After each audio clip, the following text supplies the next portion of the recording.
चलिए हो गया दूसरा मैच। जीत गई इंडिया 100 रन से और आज हम लोग फिर से वर्ल्ड चैंपियन बन गए। मुझे तो मैं फ्रेंकली बताऊं आपको, कल जब मैच हो रहा था और पहली बैटिंग हो रही थी जब जिम्बाब्वे की, तो मुझे तो लग रहा था कि ये 5 मैचेस की सीरीज कैसे देखेंगे। कितना बोरिंग क्रिकेट हो रहा है और क्या हो रहा है। लेकिन ये तो आप लोगों को पता ही है कि जब इंडिया ने अपनी बैटिंग शुरू की तो उसके बाद से तो अब हमको समझ में आ गया कि अब ये तो पांचों मैचेस की एक एक बॉल देखनी पड़ेगी हमको। क्योंकि वाकई कल जिस तरह से इंडिया को खेलना चाहिए था, अगर वैसा खेलते तो ये 5 मैच की सीरीज एक्चुअली देखने लायक नहीं थी। और अब आज जिस तरह से ये जो इंडिया मैच जीती है, अब इसके बाद मतलब मुझे तो समझ में नहीं आ रहा है कि हम खुश हो या न्यूट्रल रहें। क्योंकि दुखी होने की तो बात इसलिए नहीं है कि इंडिया जीत गई, अब हमारा देश जीत गया है। बाकी ये तो अब जो भी होना था आज के मैच में, ये तो आप सभी लोगों ने देखा। लेकिन हाँ, एक चीज बड़ी अच्छी हुई कि शुभमन गिल ने आज टॉस जीत के पहले बैटिंग कर ली और मुझे ऐसा लगता है कि इन लोगों ने विकेट को अच्छी तरह से रीड कर लिया। कल के मैच का ही जो विकेट था वो ही आज भी यूज किया गया। और मुझे लगता है कि कल जो लो स्कोरिंग मैच हुआ है, देखिए ऐसा नहीं है कि कल कोई इंडिया ने ही खराब बैटिंग की। कल जिम्बाब्वे ने भी खराब बैटिंग की, और खराब बैटिंग से मेरा मतलब ये है कि विकेट तो कल भी हम कह रहे थे कि वो कंड्यूसिव नहीं था बैटिंग के लिए। बहुत डबल पेस्ड विकेट था, बॉल बल्ले पे ठीक से आ नहीं रही थी और इसी वजह से दोनों टीमें ही स्कोर नहीं कर पाई। लेकिन फिर भी मैं तो ये कहता हूं कि इंडिया को वो मैच आसानी से जीतना चाहिए था, जो कि ये लोग मतलब मुझे ऐसा लगता है कि बहुत ही ज्यादा खुशफहमी में रह गए कि हम लोग तो बिल्कुल जाके इनको कोई प्रॉब्लम ही नहीं है, हम तो बहुत आसानी से हरा देंगे। तो जिम्बाब्वे की टीम है तो वो मुंह के बल गिरे, और मुंह के बल गिरने के बाद आज इनको समझ में आया तो आज इन्होंने कुछ ढंग से बैटिंग की। और ढंग से बैटिंग क्या की, आप लोगों को तो पता है कि हम मैच की तो क्या, हम कोई मैच की कमेंट्री तो यहाँ करते नहीं है। हमें तो मैच में वो एनालिसिस करनी होती है कि जो मैच में हुआ और उसके पीछे क्या रीजन था, दूसरी बात क्या होना चाहिए था। अब आज एक और इम्पॉर्टेंट बात थी, देखिए आज के जब विकेट दोनों मैचेस में अगर सेम था तो फिर रीजन क्या है कि इतना डिफरेंस हो गया। मुझे लगता है कि कल नया विकेट रहा होगा जिसके ऊपर वाटरिंग रोलिंग वगैरह हुई, और विकेट तो हमेशा आजकल कवर्ड ही रहते हैं। तो पहले दिन मेरे ख्याल से विकेट सेटल डाउन नहीं हो पाया था। आज कल तो एक तो दोनों पारियों में मैच हुआ उसके ऊपर, और फिर उसके बाद वो जो दिन भर उसके ऊपर धूप वूप पड़ी और वो जो एक्सपोज्ड रहा एनवायरमेंट को, तो उसकी वजह से जो पिच सेटल डाउन हुई, इस कारण से आज बैटिंग के लिए विकेट अच्छा हो गया और इन लोगों ने लकीली विकेट अच्छा रीड कर लिया। क्योंकि ये तो आप लोग जानते हैं, मैं तो हमेशा से दावे के साथ ये बात करता हूं कि कोई माइका लाल इस दुनिया में विकेट को पढ़ नहीं सकता है। ये सब घसियारे लोग कुछ भी उल्टा सीधा अंदाजा लगाते हैं अपना, किसी को कुछ मालूम नहीं है कि विकेट में क्या होने वाला है until and unless you go and play for 2 overs there. तो जब वो पहले 2 ओवर में खेल चलता है उसके हिसाब से ही समझ में आता है, और फिर अकॉर्डिंगली फिर विकेट का असेसमेंट करके फील्डिंग कैप्टन को और बैटिंग कैप्टन को अपनी स्ट्रेटेजी डिसाइड करनी चाहिए। तो आज लेकिन इन लोगों ने अच्छी तरह से रीड कर लिया। और वैसे भी मुझे ऐसा लगता है कि कल इन लोगों ने देखा होगा कि भाई दिन भर विकेट एक्सपोज रहा है, तो आज थोड़ा सा तो ईज आउट होगा, और उसमें भी सबसे अच्छा मौका बैटिंग के लिए रहेगा पहले बैटिंग करना। क्योंकि ये तो सारे टुल्ले हैं, ये तो आईपीएल के टुल्ले, हमको पता ही है ना हमारे। अब इनके लिए मेरे मन में कोई मिठास नहीं रह गई है इन लोगों के लिए। अब ये भले 4-1 से सीरीज जीत जाए तो भी मेरी नजरों में तो ये सीरीज हारे हुए हैं। क्योंकि जिम्बाब्वे की इस टीम से, अब आज जिस टीम को इन्होंने 100 रन से हराया है, इस टीम के साथ आप एक भी मैच कैसे हार सकते हो? आज बताइए आप, चाहे आज ये पहले बैटिंग करते या बाद में बैटिंग करते, आज के विकेट के ऊपर इनको मैच हारना चाहिए क्या? तो ये कल क्यों हार गए? इसका मतलब ये है कि ये आईपीएल के टुल्ले हैं, इनको बस फ्लैट विकेट चाहिए, फ्लैट विकेट दे दो इनको, सारे मारने चले जाते हैं। तो ये यही बात है। दूसरी बात, आज देखिए एंडी फ्लावर भी एक्सपोज हुआ। अगर आप लोगों ने मैच देखा हो तो ड्यूरिंग द कमेंट्री उसने कहा कि today the wicket is playing better, today the wicket is playing better. और कल भैया एंडी फ्लावर तुम ही कह रहे थे ना कमेंट्री के दौरान कि नहीं नहीं wicket is very good for batting. तो फिर कल का तुम्हारा स्टेटमेंट गलत था या आज का तुम्हारा स्टेटमेंट गलत है? हमने तो कल ही पकड़ लिया था कि तुम झूठ बोल रहे हो। कल विकेट कौन कहता है कि कल का विकेट बैटिंग के लिए बहुत अच्छा था? कल के विकेट में बिल्कुल बल्ले के ऊपर बॉल नहीं आ रही थी। ऐसे कोई 20 बल्लेबाज इस दुनिया में नहीं है दोनों टीमों के मिला के जिनसे रन ही ना बने। ऐसा कभी हो सकता है क्या कि एक विकेट बैटिंग के लिए बहुत अच्छा है और 20 के 20 बल्लेबाजों से रन नहीं बने? बताइए आप, अजीब सी बात है कि नहीं। कल 20 बल्लेबाजों ने बैटिंग की थी ना, बल्कि 22 ने बैटिंग की थी, किसी से भी रन नहीं बने, लेकिन विकेट बहुत अच्छा था। ऐसा एंडी फ्लावर का कहना है। तो एंडी फ्लावर मॉरली थोड़ा सा करेक्ट होना चाहिए यार, ये क्या झूठ बोलते हो तुम लोग। अब ये तो मैंने कल ही कहा था आपसे कि इनका स्ट्रेटेजिक डिसीजन है या स्ट्रेटेजिक स्टेटमेंट है कि इनको बोलना ही पड़ेगा कि विकेट अच्छा है, अदरवाइज इनके ऊपर ब्लेम लगेगा कि तुमको विकेट बनाना नहीं आता या जानबूझ के तुमने विकेट खराब बनाया जिससे तुम इंडिया को परेशानी में डाल सको। अब बैटिंग विकेट, मैंने तो कल ही कहा था कि अगर ये बैटिंग विकेट बनाएंगे तो इंडिया 250 रन ठोकेगी। आज ठोक दिए ना 234 रन। तो बस ये तो हो नहीं, अगर बैटिंग विकेट देंगे तो इंडिया चाहे पहले बैटिंग करे चाहे बाद में बैटिंग करे, इनको तो मारना है टुल्ले, ये सब के सब मारेंगे टुल्ले। अब आज शुभमन गिल को बताइए, आप आज भी रन नहीं बनाए इसने और बाद में कह रहा है I am very happy as a captain, फलाना ढिकाना। तो तुम क्या कैप्टनसी की ट्रायल दे रहे हो भैया शुभमन? अभी तो तुमको अपनी टीम में जगह बनानी है, पहले टीम में वापस आना है। शुभमन गिल को कोने में ले जाके किसी को समझाना चाहिए कि भैया तेरा यहां कप्तानी का ट्रायल नहीं हो रहा है। वो कप्तानी तो तेरी बिल्ली के भाग से छींका टूट गया इसलिए लग गई, लेकिन अभी वो तो गनीमत है। वो नालायक श्रेयस अय्यर ने अगर बदतमीजी नहीं की होती बीसीसीआई के साथ तो इस टूर पे वो कप्तान होता। तो वो तो अच्छा है, ये श्रेयस अय्यर और ये ईशान किशन, इन दो को भी समझ में आना चाहिए कि इस टीम में वो लोग क्यों नहीं है।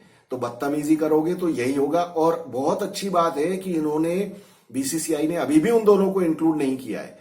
इसका मतलब है, सीधा सीधा मैसेज ये है कि तुम तमीज से करो बिहेव, तब जाके तुम, और पहले जाके रणजी ट्रॉफी खेलो, रणजी ट्रॉफी खेलो। ये बाकी जितने भी लड़के यहां खेल रहे हैं ये सारे के सारे, ये इस टीम में जो है जिम्बाब्वे टूर पे, ये सारे मुश्ताक अली ट्रॉफी खेलते हैं, विजय हजारे ट्रॉफी खेलते हैं, रणजी ट्रॉफी खेलते हैं, सब कुछ खेलते हैं और उसके बाद जाके ये लोग यहां इस टीम में हैं। तो श्रेयस अय्यर और ईशान किशन को कैसे टीम में होना चाहिए, उनका क्या हक बनता है? तो उनके जितने भी फैंस हैं उनको थोड़ा अपना दिमाग खोल के समझना चाहिए कि भैया वो कहां से आ जाएंगे टीम में।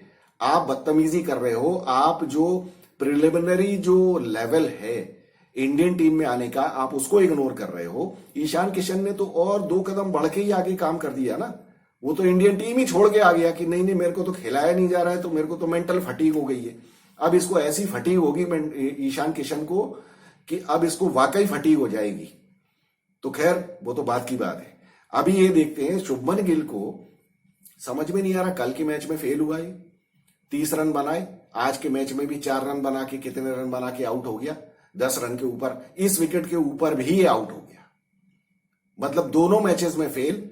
रियान पराग को अलग अपनी किस्मत को कोसना चाहिए, अपनी किस्मत को नहीं, एक्चुअली खुद को कोसना चाहिए। कल के मैच में रन नहीं बनाए और आज बैटिंग ही नहीं आई।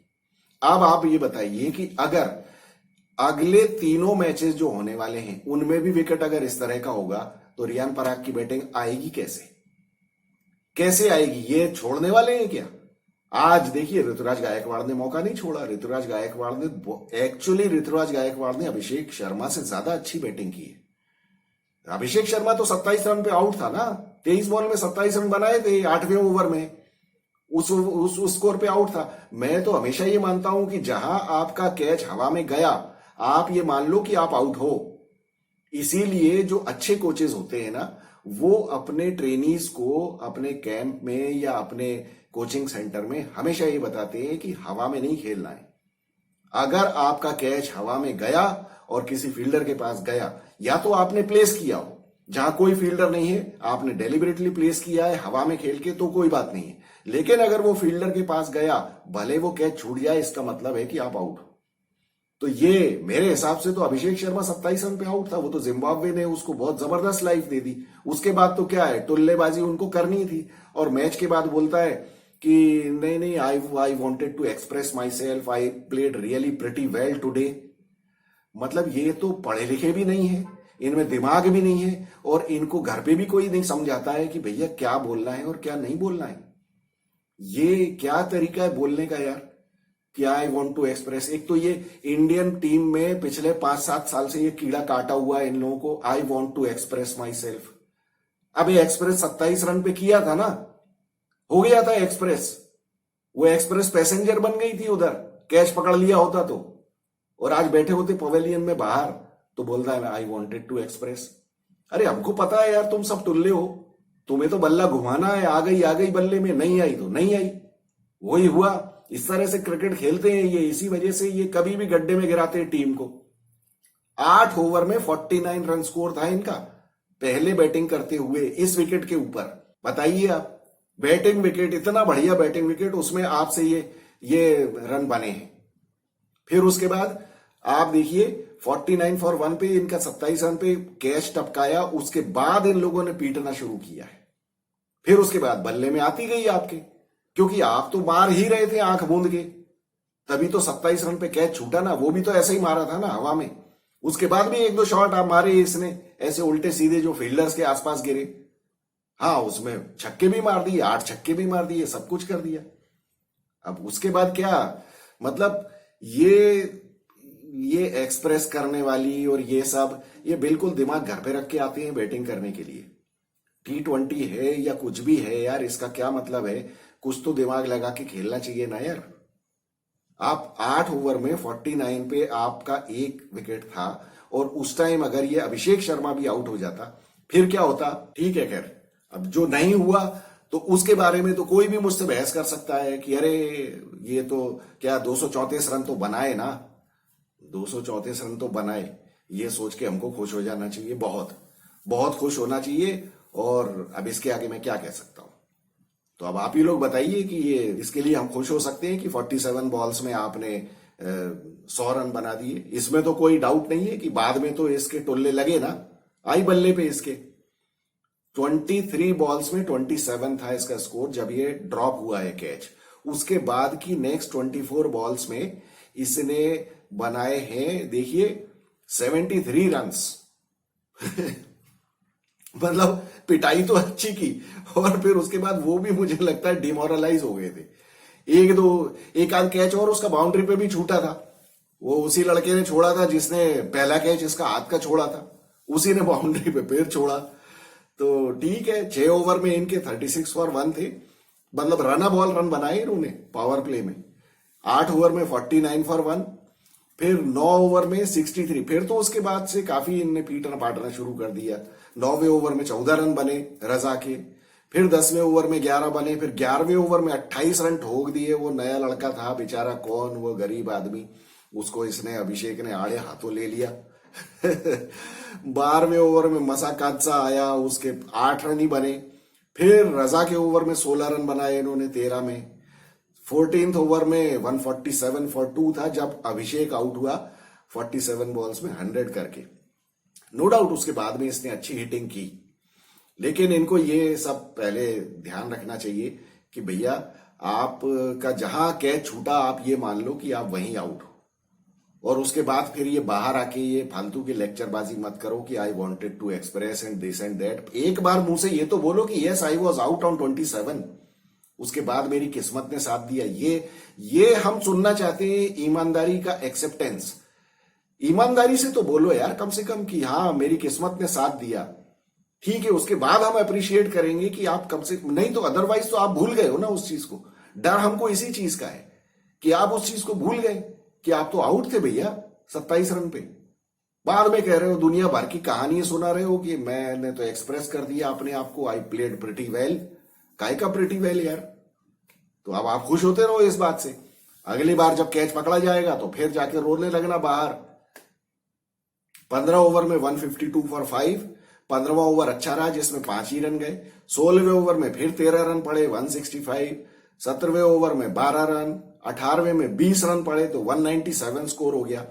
मतलब काफी अच्छा पीट पाट दिया इन लोगों ने। रिंकू सिंह ने अच्छी बैटिंग की आज, रिंकू सिंह को भी विकेट अच्छा मिल गया, और पीछे से तो मतलब एक ही विकेट हुआ था, 2 ही विकेट हुए थे तो फिर क्या टेंशन था। अब बात वही होती है कि जब टीम मुसीबत में पड़ी हो तब खेलना चाहिए, और खराब विकेट है तो अकॉर्डिंगली आपको चेंज करना चाहिए अपना। और रिंकू सिंह ने कल जो गलती की थी, मतलब 5-6 विकेट पहले गिर चुके भैया, 4 विकेट गिर चुके हैं ना जब तुम आए बैटिंग करने, तो उसके बाद भी तुमको समझ में नहीं आया कि मुझे कौन सा शॉट खेलना है कौन सा नहीं खेलना है। दूसरी तीसरी बॉल के ऊपर ही क्रॉस आड़ा बल्ला मार दिया, लग गई एज, खड़ी हो गई, आउट हो गए, टीम को और मुसीबत में डाल दिया। कल का मैच जिताना चाहिए था ना रिंकू सिंह को। आज के मैच में 50 करने से क्या फायदा है?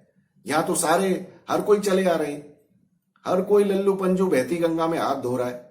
वो तो फिर ठीक है, 234 बना दिए। उसके बाद जिम्बाब्वे का क्या होना था? जिम्बाब्वे से क्या उम्मीद कर सकते थे आज के मैच में? पहले ओवर में मुकेश कुमार ने फिर आग उगलती हुई गेंदें फेंकी 130 किलोमीटर पर आवर की स्पीड पे। अभिषेक ने दूसरा ओवर किया, उसमें 19 रन पड़ गए। फिर वो उनका वो जो ऑलराउंडर है बेनेट, उसने अच्छा आड़े हाथों ले लिया। मुकेश कुमार की भी धुलाई की उसने, 16 रन ठोके तीसरे ओवर में, 2 छक्के मारे उसने। मुकेश अब वही है, 130 की भयानक स्पीड में आती हुई गेंदों को छक्के मारना बड़ा मुश्किल काम है। तो मतलब वो तो वर्ल्ड क्लास बैट्समैन ही रहा होगा, बैट्समैन बेनेट। उसने 2-2 छक्के मारे हमारे मुकेश कुमार गोल्ड मेडलिस्ट के ऊपर। पता नहीं गोल्ड मेडलिस्ट है कि नहीं है। आवेश खान तो है, आवेश खान ने भी वही 129 की स्पीड में बॉल फेंकी।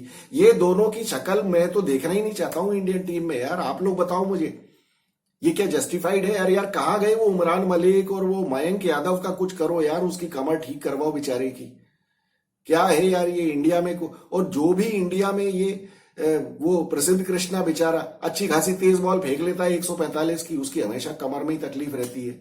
नवनीत सैनी तो पता नहीं चला ही गया, वो तो शायद रिटायर ही होने की नौबत आ गई उसकी। ऐसा है क्या है यार? बीसीसीआई को कुछ करना चाहिए, एनसीए में भेज भेज के इनको कुछ रिहेबिलिटेशन करवाओ, इनका कुछ तो करवाओ यार, कुछ तो ध्यान रखो इन बच्चों का। ये जो बेचारे दम लगा लगा के बॉलिंग फेंक रहे हैं 145 150 पे, तो उनकी जगह आपके हत्थे चढ़े हैं ये 129 की बॉल फेंकने वाले। ये बिल्ली के बच्चे खीर खा रहे हैं। ये वो जो कहावत है ना, वही है, खीर बिखरी हुई है, वो बिल्ली के बच्चों को मिल गया मौका, चाट रहे हैं उसको। आवेश खान, मुकेश कुमार, बताइए आप 129 की स्पीड में यार इन लोगों का क्या होगा यार? ये आप इमेजिन कर सकते हैं? ये लोग साउथ अफ्रीका, इंग्लैंड, इनके सामने बॉलिंग करेंगे, इनका क्या होगा हश्र? बॉल फाड़ देंगे वो लोग। इन लोगों को मुंह छुपाने की जगह नहीं मिलेगी ग्राउंड में कहीं। ये अभी चौड़े हो के वो जिम्बाब्वे के सामने विकेट ले रहे हैं। क्या बोलेंगे यार? जिम्बाब्वे के 46 पे ही चार विकेट हो गए। भले उन्होंने रन 46 बनाए 4 ओवर में, लेकिन 4 विकेट गिर गए। छठे ओवर में 58 स्कोर था उनका। 10वें ओवर में तो 72 फॉर 5 हो गया। 13वें ओवर में 91 फॉर 7, 16 में 115। उसमें 3 ओवर में जरूर इन लोगों ने मारे, 15 और 9 24 रन मारे इन लोगों ने। लेकिन क्या फिर तो वो 7 विकेट हो गए तो उन्हें पता ही था कि खत्म ही है मैच।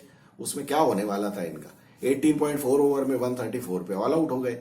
बस बहुत बढ़िया, खुश हो जाना चाहिए हम लोगों को, जीत गए। अब ऐसे जिस तरह से सीरीज की शुरुआत हुई है, ये तो मुझे समझ में ही नहीं आता कि ये लोग मतलब कैसे यार, क्या अब इसमें इस सीरीज में हम खुश हों या क्या हों? अब भले ये चारों मैचेस जीत जाए, लेकिन वो जो मुंह का स्वाद कड़वा कर दिया है पहला मैच हार के ना, बस वहीं मूड खराब कर दिया। कल ये भले 1 विकेट से मैच जीते, लेकिन इनको मैच जीतना चाहिए था। पहली बात तो 1 विकेट से क्यों जीतना चाहिए था? आपको जब समझ में आ गया था भैया, आपको आ गया है समझ में कि विकेट किस तरह का है, तो आपने प्लान क्यों नहीं की बैटिंग? इतनी कौन सी एक्स्ट्राऑर्डिनरी बॉलिंग हो रही थी जो आप सारे के सारे आउट होते चले गए? सारे के सारे बिना सोचे समझे आड़े टेढ़े शॉट मार मार के। आज शायद वीवीएस लक्ष्मण को कुछ शर्म आई होगी, लेकिन आज के मैच में तो कुछ करने के लिए था ही नहीं ना। आज के मैच में तो बढ़िया टुल्ला टाइप का विकेट था, मारो मारो मारो आंख मूंद के, कैच भी छोड़ रहे हैं वो लोग। फिर तो बिल्कुल लॉटरी लगी हुई है आप लोगों की। तो मुझे ऐसा लगता है कि ये कोई, मुझे तो ज्यादा मजा आया नहीं। ठीक है जीत गए हम, लेकिन खुश होने की बात नहीं है, क्योंकि मुंह का स्वाद अभी कड़वा है कल से। तो अभी ये तो देखिए, अब इन लोगों ने ना, बीसीसीआई ने काफी खिचड़ी सी मचा दी है इस सीरीज में। अभी क्या है, ये यशस्वी जायसवाल को भी भेजेंगे। संजू सैमसन तो ऑलरेडी बैठा हुआ है वहां, रिंकू सिंह भी आ गया है, अब यशस्वी जायसवाल भी आ जाएगा। अब दूसरे मैच के बाद ये लोग क्या टीम चेंज करेंगे? अब टीम चेंज करेंगे तो करेंगे कैसे? मुझे लगता है कि ये इन 3 लोगों को नहीं भेजना चाहिए था। इन 3 लोगों को नहीं भेजना चाहिए था। चलिए ठीक है, रिंकू सिंह को भेज दिया या संजू सैमसन को भेज दिया। अब यशस्वी जायसवाल को भेज के क्या होगा? आप इन दोनों ओपनर्स में से किसको निकालोगे? आप क्या मतलब, अभिषेक शर्मा ने आज सेंचुरी बना दी तो आप उसको बैठा दोगे, या शुभमन गिल को हटा दोगे? शुभमन गिल तो कप्तान है। फिर क्या होगा? यशस्वी जायसवाल को यहां भेजने का क्या मतलब था? मेरा मेरा देखिए इसमें आर्गुमेंट ये है कि जो लोग श्योर शॉट इंडियन टीम के प्रॉस्पेक्ट हैं या जो इंडियन टीम में ऑलरेडी सिलेक्टेड है, वो जैसे यशस्वी जायसवाल, उसको इस सीरीज में भेजने का क्या मतलब है? ठीक है, वो वर्ल्ड कप में उसको खेलने का मौका नहीं मिला या जो भी है, तो अभी श्रीलंका जाएंगे, तो श्रीलंका जाने में आप उसको यूज कर सकते हो, वो तो रहेगा ही रहेगा। उसके लिए आपको अगर ट्रायल लेनी है तो यहां इन्हीं लोगों को खेलने देना था ना, कि अभी अभिषेक शर्मा को देखते हैं कि ठीक है पहले मैच में फेल हुआ था, भले आज भी फेल हो जाता तो भी आप पूरे पांचों मैचेस खिलाते हो उसको। तो अभी मुझे तो समझ में नहीं आ रहा कि यशस्वी जायसवाल को वहां भेजने का क्या मतलब है। संजू सैमसन को कब खिलाओगे आप? अभी 2 मैचेस में ध्रुव जुरेल खेला है, अब संजू सैमसन को कैसे खिलाओगे आप? किसको हटा दोगे? या तो एज ए बैट्समैन खिलाओगे तो किस बैट्समैन को हटा दोगे? अभी आपने आज साई सुदर्शन को खिलाया, साई सुदर्शन की बैटिंग ही नहीं आई। रियान पराग की तो बैटिंग आई ही नहीं है, उसको भी नहीं निकाल सकते आप। अब आज चूंकि साई सुदर्शन की बैटिंग नहीं आई तो अब अगले मैच में साई सुदर्शन को भी नहीं निकाल सकते। आप यशस्वी जायसवाल को अंदर कैसे करोगे? मुझे तो समझ में नहीं आता, बीसीसीआई की ये प्लानिंग ठीक नहीं थी। ये जो अभी टीम खेल रही है आज और कल में जो खेली है, बस उतने ही प्लेयर्स होने चाहिए थे, बस उसके अलावा कोई चाहिए नहीं। बाकी ज्यादा एक्सपेरिमेंटेशन की जरूरत ही नहीं, तो खिचड़ी मच जाएगी और अल्टीमेटली आपके हाथ कुछ लगेगा नहीं। आपको समझ में नहीं आएगा कि कौन सा प्लेयर है अच्छा, कौन सा नहीं है, किसने क्या किया, कौन कंसिस्टेंटली खेल सकता है, कौन नहीं खेल सकता है। अब बताइए आप, पता नहीं क्या किया है इन लोगों ने।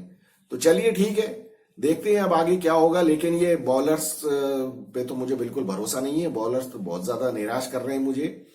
ये तो मुझे बिल्कुल भी समझ में नहीं आ रहा है, ये फास्ट बॉलर्स कहाँ ले जाके पिटवाएंगे हमको, हमारी टीम को, और ये पता नहीं कब इनको मेन टीम में ले लेंगे, जो कि ये कबाड़ा करेंगे हमारा। तो चलिए बताइए आप लोगों को क्या लगता है। आप लोगों को मेरी एनालिसिस पसंद आई हो तो वीडियो को लाइक, शेयर और सब्सक्राइब करिए। और आप लोग बताइए आप लोगों को कैसा लगा मैच, और क्या ये सीरीज कैसी जा रही है, और क्या आप लोग खुश हुए, और क्या 4-1 से सीरीज जीतने के बाद आपका मन थोड़ा शांत होगा? क्योंकि हमें लगता है हमारे चैनल पे जो व्यूअर्स हैं वो काफी सेंसेबल हैं, तो वो लोग भी कोई भावनाओं में बहते नहीं है। कल काफी लोगों ने कमेंट्स किए और मुझे मैसेजेस भी भेजे कि ये तो we are not happy with this performance. और मुझे खुशी है कि कम से कम आप लोगों को इंडियन क्रिकेट की चिंता है, और आप लोग वो नहीं है जो सिंपल एक यूट्यूब का एक वीडियो देखने आते हैं, बल्कि आप रियली ना केवल एनालिसिस देखते हैं, सुनते हैं, बल्कि पार्टिसिपेट भी करते हैं। तो आप लोगों के क्वेश्चंस और ये सब सुन के भी मुझे अच्छा लगता है। और जिन भी व्यूअर्स ने मैसेजेस भेजे थे, क्वेश्चंस भेजे थे, वो डेफिनेटली हम लोग लेंगे।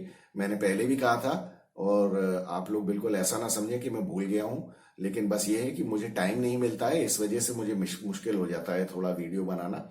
लेकिन वो क्वेश्चंस एक्चुअली मेरे भी इंटरेस्ट के हैं और मैं भी उनको डिस्कस करना चाहता हूं, जिसमें से ये कि एक तो क्वेश्चन था, अक्षय ने पूछा था हार्दिक के बारे में, कि हार्दिक पांड्या, अक्षय ने कहा कि हार्दिक पांड्या से मतलब अब हमारा मन साफ हो जाना चाहिए, और इस तरह का उनका एक मैसेज था। वो एग्जैक्ट मैसेज तो मैं नहीं पढ़ना चाहता हूं यहाँ। और दूसरा ये था कि रोहित शर्मा ने बहुत अच्छा कुछ किया वर्ल्ड कप में, और ये है वो है। कुछ गौरव चतुर्वेदी के भी ऑब्जर्वेशंस थे, आदि के भी ऑब्जर्वेशंस थे, और केलर AK-47 जो हैं वो भी नाराज थे जो इस तरह का कल का मैच इन्होंने खेला है। तो हम सभी के बारे में डिस्कस करेंगे। तो अभी देखिए, अभी मैं टाइम निकाल के और फिर वो वीडियोस बनाने की कोशिश करूंगा। तो I look forward to meeting you. Please send in your comments, and this is Vikas Saxena, the biased analyst. Thank you so much.